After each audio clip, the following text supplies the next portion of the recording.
Halo semua, beberapa hari terakhir, banyak teman-teman yang meminta saya untuk menanggapi khotbah Bapak Henry Tan Dianta. Terus terang, banyak teman-teman pendeta yang berkata bahwa Pak Henry Tan ini adalah aliran sesat karena dia adalah penganut paham Unitarian. Tetapi bagi saya pribadi, saya tidak terlalu mempermasalahkan tentang Unitarian, Duinitarian, Trinitarian, atau tarian-tarian lainnya. Hal ini tidak terlalu penting bagi saya, karena nanti ketika kita bertemu dengan penguasa kita, Yesus Kristus, tidak akan ada pertanyaan kamu ikut tarian yang mana. Dan tidak akan ada pemeriksaan KTP kamu agamanya apa.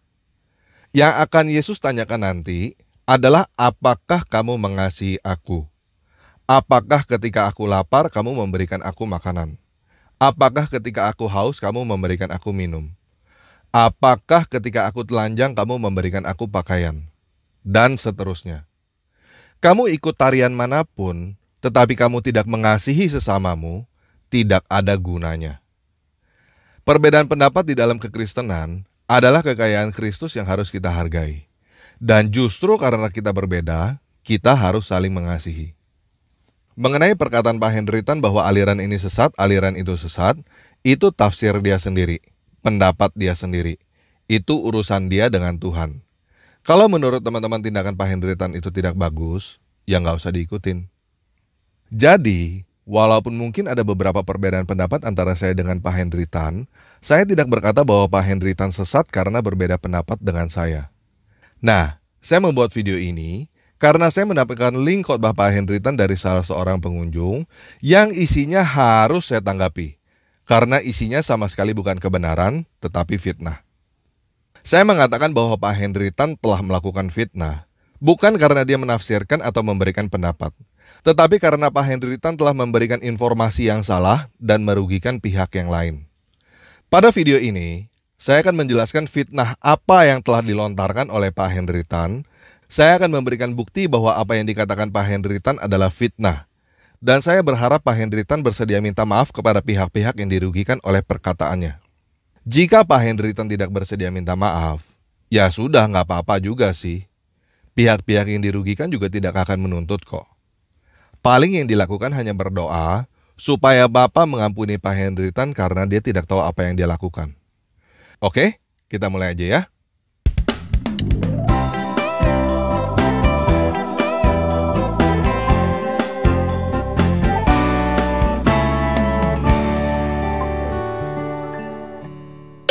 Nah, sekarang kita dengar dulu ya, apa fitnah yang telah dilontarkan oleh Pak Henry Tan.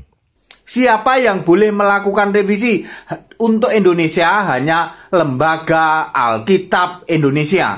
Kalau ada terbitan kitab Alkitab lain yang bukan LAI, itu disebut Alkitab liar. Contohnya banyak, ya. Contohnya ILT ya toh. Indonesian Literal Translate itu bukan terbitan LAI. Itu Alkitab liar, Alkitabnya para saksi Yehova. Demikian pula Alkitabnya Tritunggal juga ada punya kitab sendiri. Ya.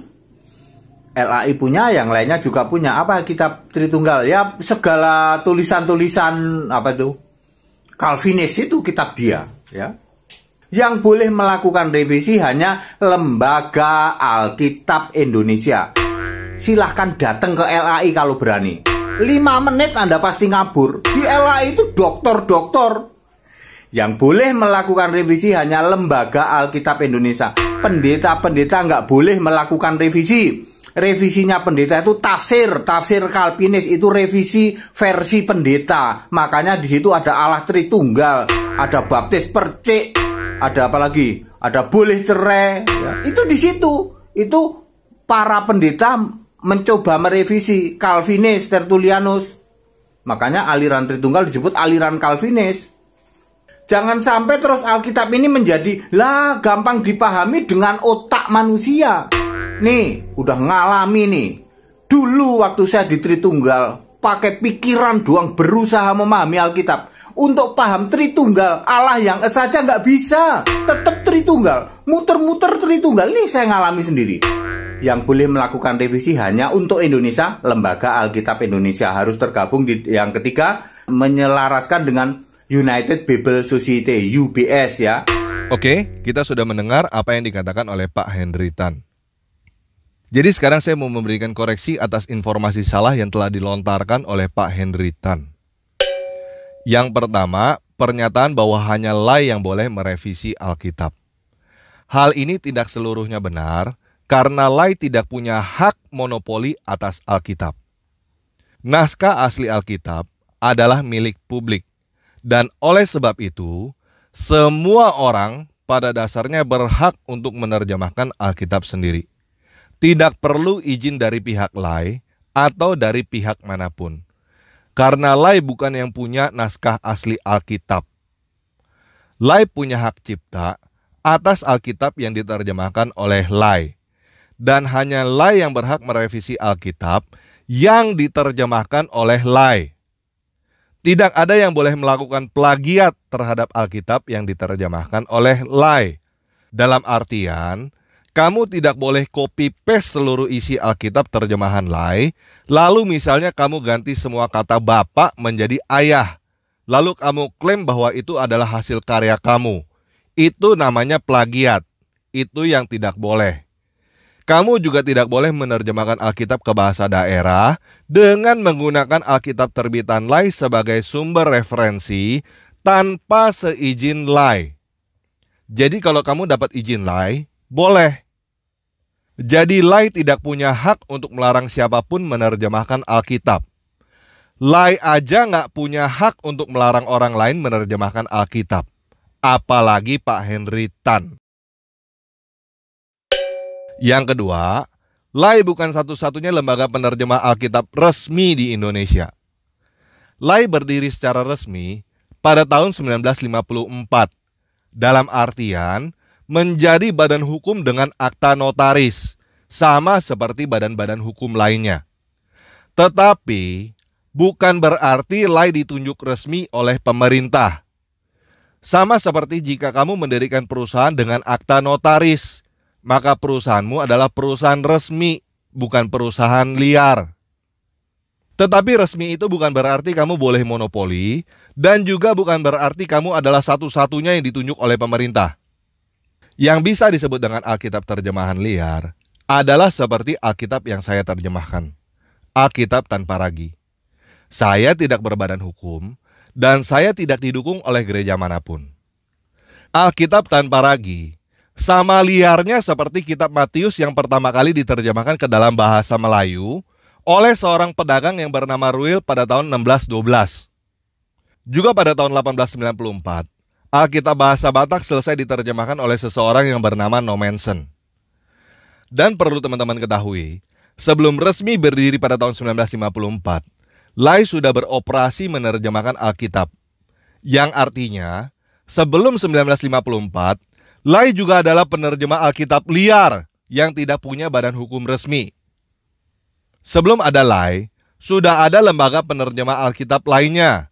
Ada lembaga Alkitab Batavia pada tahun 1814, ada lembaga Alkitab Belanda yang menerjemahkan ke dalam bahasa Jawa pada tahun 1854.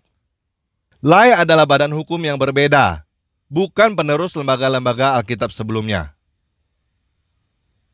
Alkitab terjemahan ILT adalah Alkitab yang dikeluarkan oleh Badan Hukum Yayasan Lentera Bangsa, yang sama resminya dengan Lai, dan sudah didukung oleh beberapa sinode gereja di Indonesia. Baik Yayasan Lentera Bangsa maupun sinode-sinode gereja pendukung Alkitab ILT bukan saksi Yehova. Alkitab terjemahan saksi Yehova disebut Alkitab terjemahan dunia baru, bukan ILT. Jadi, Pak Henry Tan telah memfitnah ILT sebagai Alkitab liar dan telah memfitnah ILT sebagai Alkitab saksi Yehova. Jadi, seharusnya Pak Henry Tan malu atas dua pernyataan itu dan meminta maaf kepada pihak ILT dan sinode-sinode gereja yang mendukung ILT. Nah, sebagai tambahan informasi untuk teman-teman, ada beberapa lembaga Alkitab lainnya yang mungkin teman-teman belum tahu. Ada LBI, Lembaga Biblika Indonesia milik Katolik. Ada Yayasan Anugerah Kebenaran Indonesia yang menerbitkan Alkitab IMB, yang sama resminya dengan Alkitab Lai dan ILT. Selain itu, ada Yayasan Alkitab Bahasa Kita yang menerbitkan Alkitab Al-Bata, yang didukung oleh Wycliffe. Kalau mau dibilang resmi, Alkitab Al-Bata ini lebih resmi daripada Alkitab Lai. Karena Alkitab Al-Bata dinyatakan layak dan mendapat dukungan dari Kementerian Agama Republik Indonesia. Nah, ini adalah tampak depan Alkitab Al-Bata. Ini adalah tampak belakangnya. Dan ini adalah referensi dukungan dari Kementerian Agama Republik Indonesia. Alkitab Lai aja tidak mencantum pernyataan layak dan rekomendasi dari Kementerian Agama Republik Indonesia. Jelas ya? Jadi Lai bukan satu-satunya lembaga Alkitab yang resmi di Indonesia. Nah, jadi buat teman-teman yang bertanya kepada saya tentang Pak Henry Tan, jawaban saya begini. Saya tidak menyatakan bahwa Pak Henry Tan sesat atau tidak. Silakan teman-teman yang menilai sendiri. Saya menyatakan bahwa Pak Henry Tan bisa melontarkan begitu banyak informasi yang dia tidak tahu apa-apa dengan sembarangan, sehingga melontarkan fitnah kepada banyak pihak. Dan buat teman-teman yang belum tahu, saya berteman dengan pihak Lai, ILT, IMB, dan Al-Bata semuanya. Dan saya juga menjual beberapa Alkitab terbitan mereka. Saya ini benar-benar adalah penerjemah Alkitab liar. Apakah Pak Anwar, kepala penerjemah Lai, pernah melarang saya? Nggak pernah. Sedikit pun Pak Anwar tidak memandang saya rendah walaupun saya ini tidak ada apa-apanya. Jangankan cuma 5 menit. Berjam-jam pun saya disambut baik oleh Pak Anwar. Saya kenal dengan pemimpin Lai, ILT, IMB, Al-Bata, dan lainnya. Saya juga kenal dengan pihak UBS, pihak Wycliffe, dan banyak pihak di luar negeri yang mungkin teman-teman belum pernah dengar. Bahkan pabrik Alkitab dunia yang ada di Indonesia dan pembuat software penerjemah Alkitab seperti Paratext juga saya ada kenal. Jadi mengenai dunia penerjemahan Alkitab, saya lebih tahu daripada Pak Henry Tan. Dan saya mengatakan hal ini supaya teman-teman tahu bahwa dunia penerjemahan Alkitab tidak seperti yang dikatakan oleh Pak Henry Tan. Kami semua di dalam dunia penerjemahan Alkitab saling kenal, saling mengasihi, dan saling menghormati walaupun berbeda pendapat. Dan ada satu hal lagi yang ingin saya ingatkan kepada teman-teman. Jangan takut untuk baca Alkitab. Pakai logikamu sendiri. Jangan pakai logika tetangga. Kalau ada orang yang berkata bahwa kamu tidak akan mampu untuk mengerti Alkitab dengan logikamu, itu bukan berarti logikamu yang tidak mampu. Itu berarti logikanya dia yang tidak mampu. Alkitab diilhamkan dan diterjemahkan supaya kamu baca dan kamu mengerti. Jadi silakan teman-teman mulai baca Alkitab sendiri. Jangan takut, pakai logikamu sendiri. Dan mulainya dari Matius. Saya berdoa supaya Bapa yang kita kenal di dalam anaknya Yesus Kristus mengampuni Bapak Henry Tan. Sebab dia tidak tahu apa yang dia katakan dan dia tidak tahu apa yang dia perbuat. Oke? Sekian video kali ini. Yesus Kristus penguasa kita memberkati.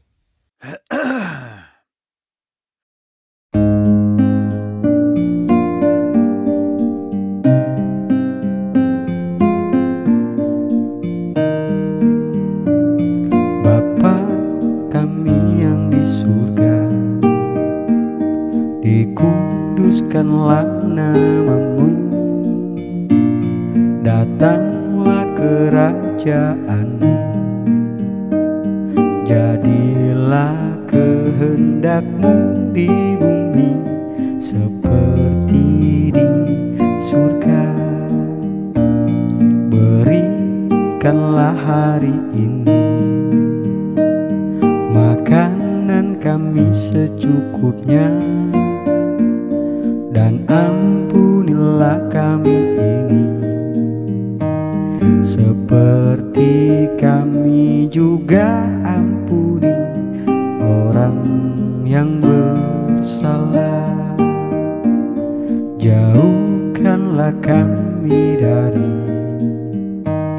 pencobaan dan yang jahat, sebab Engkau yang mempunyai kerajaan, kuasa, dan kemuliaan untuk selamanya.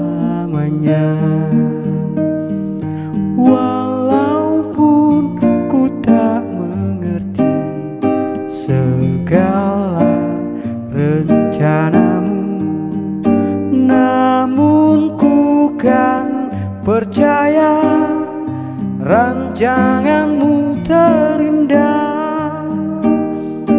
Walaupun ku tak mengerti segala rencanamu, namun ku kan percaya rancanganmu terindah.